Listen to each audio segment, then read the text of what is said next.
Yeah, as you can see behind me here, there's just trash everywhere after the residents of this home were evicted.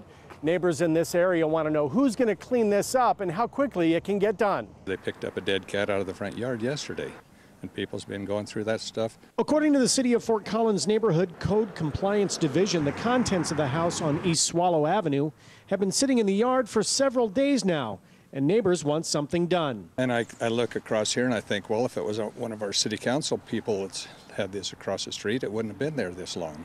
Clothes, furniture, toys, everything that was in the house under the deplorable hoarding conditions was put outside. Neighbors said they called the city several times to complain about the smell of cat urine and filth on their street.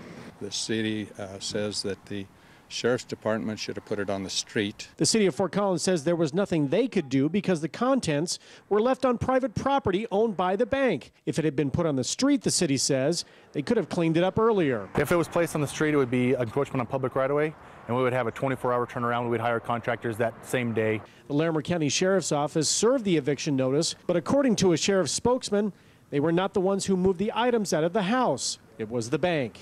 Property is taken over by, in this case, the bank on a foreclosure, and all of the contents are moved outside. The city says they've been in constant contact with the bank located in Texas and notified them that they were in violation and to remove the trash. I gave her a call to see what time frame they're looking at. Which eventually they did. Scavengers have been sifting through the rubble for about a week now, taking whatever they wanted.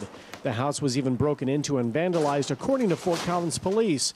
And it's just not what neighbors like Lance Morris want happening in his neighborhood. It's not been a good thing for the neighborhood. Reporting in Fort Collins, Tom Livingston, Northern Colorado 5.